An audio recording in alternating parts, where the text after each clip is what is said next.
Hi, I'm John. I work at one of our Apple retail stores, and I'll be taking you through a guided tour of iPhoto 09. Digital cameras have made it easy to take a lot of great pictures. And to help better organize them, iPhoto 08 introduced Events, a feature that automatically groups photos based on when they were taken. Now, iPhoto 09 introduces Faces and Places.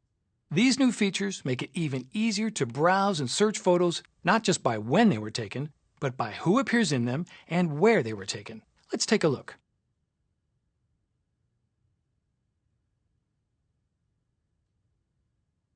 If you're like me, your most important photos are of the people in your life.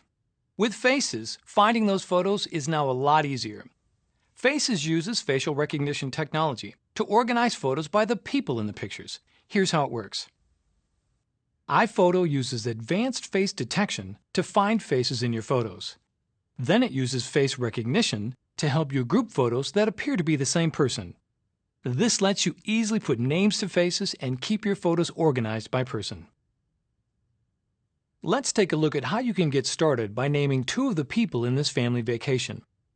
I simply open this event and select a photo, like this one of Allie. To add her name, I click the Name button. iPhoto has already detected Allie's face, so I'll just type in her name. When I move to the next picture, iPhoto now automatically recognizes Allie's face and suggests her name. So this time, all I have to do is click to confirm it. I'll also add a name for Allie's mom, Claire. When I'm done adding names to photos, I just click here. Next, I click on this icon to switch to the new Faces view, where iPhoto displays a single snapshot on a corkboard for each person I've named. Now, iPhoto can use the faces I've identified to automatically go through my whole library and find more pictures of each person. For example, to see more photos of Claire, I just double-click her snapshot, and iPhoto shows me other pictures in the library that might also be Claire. Now I can click Confirm Name to quickly verify iPhoto suggestions. This feedback helps iPhoto do a better job of recognizing Claire's face, allowing it to suggest more matches right away. As I import more pictures of Claire, iPhoto will automatically update the suggestions to include the new photos. Every time I name a new person, another snapshot gets added to the corkboard. I can even skim across a snapshot to see more photos of that person. To change the key photo for any snapshot, just press the spacebar. Once you've identified the people in your life using Faces, it takes just a few clicks to create slideshows, books, calendars, and cards featuring the best shots of your friends and family.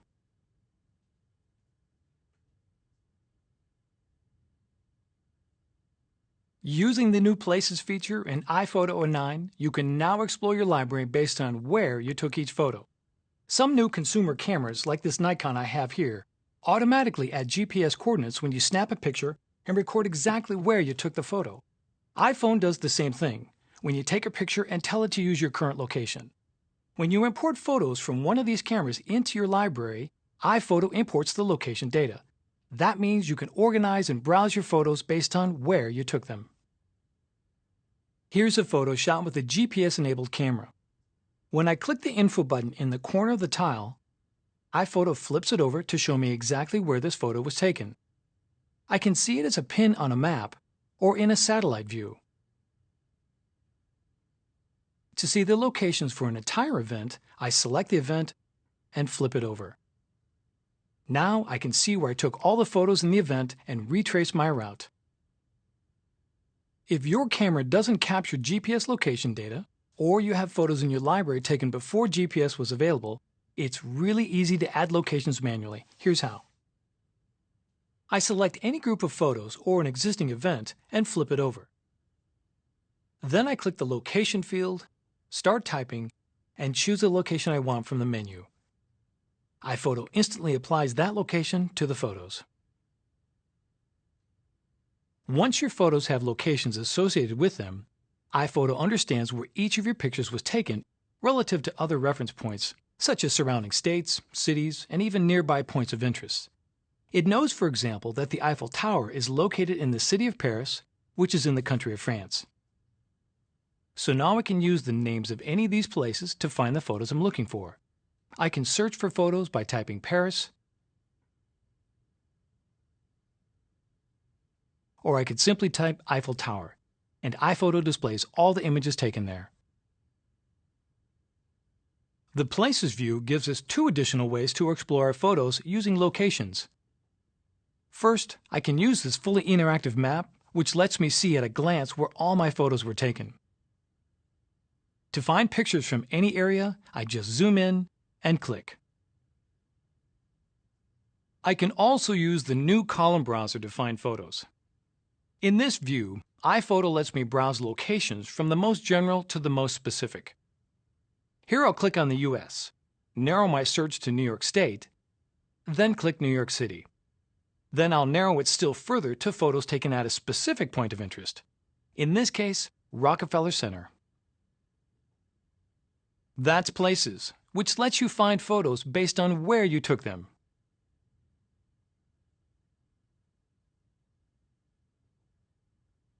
Half the fun of taking photos is sharing them with other people on the web. iPhoto 09 lets you share photos with your Facebook friends with a single click. Here are some photos I'd like to share. I can share all of these, or just the ones I select. Then all I have to do is click the Facebook button, then Publish. iPhoto automatically creates a new Facebook album, and since I'm already logged into my Facebook account, my photos start uploading right away. Now suppose my friend Lisa checks out this photo on her PC and notices that her friend Zoe doesn't have a name tag. That's because Zoe hasn't been named in iPhoto, but Lisa can quickly add her name in Facebook.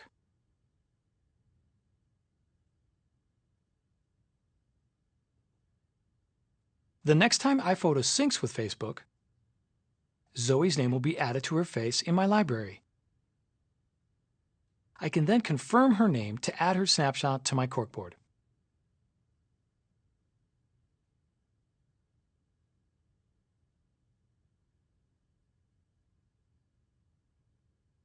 A full-screen slideshow is a great way to enjoy and share your photos. And iPhoto 09 makes it easier than ever to put together captivating slideshows. To instantly make a slideshow, I can select any group of photos, a person and faces view, a place, or an event. I'll pick this event, then click the slideshow button, and choose a theme. This new scrapbook theme should look great with these photos. I click play, and iPhoto creates a polished cinematic slideshow.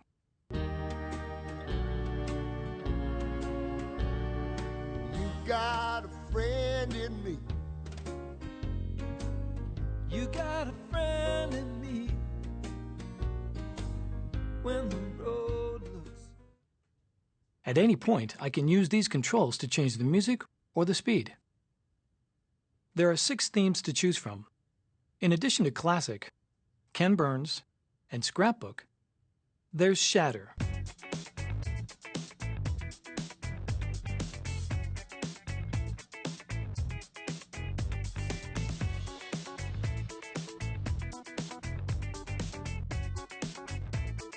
Snapshots,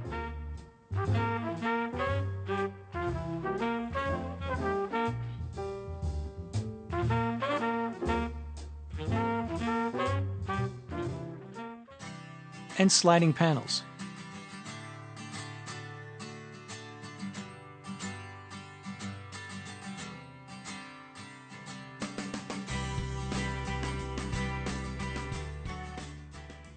iPhoto uses face detection to correctly position the photos so that none of the faces are cropped out of the frame.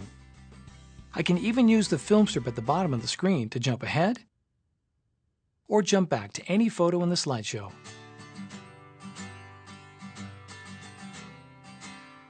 When I'm done creating my slideshow, I can send it to iTunes, where I can easily sync it to my iPod or iPhone and share my photos wherever I go.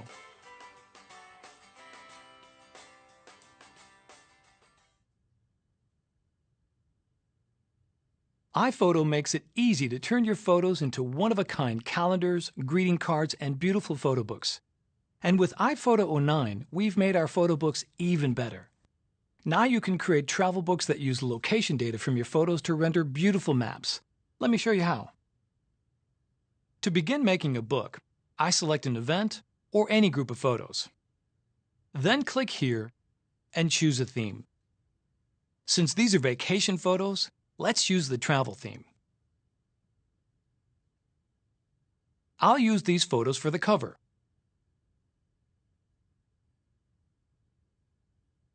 Then I'll click Auto Flow. This creates the book for me by filling in the rest of the pages with my photos. Notice on this page that iPhoto has already used the location data to create a map of my photos. I can easily scale and position the map. I can click to add lines showing my route from city to city. And I can drag each city up or down to reflect the order of my journey. I can also add a map to any other book theme by simply changing the layout. Even if my photos don't have location data, I can still create a map by typing in a city or country name.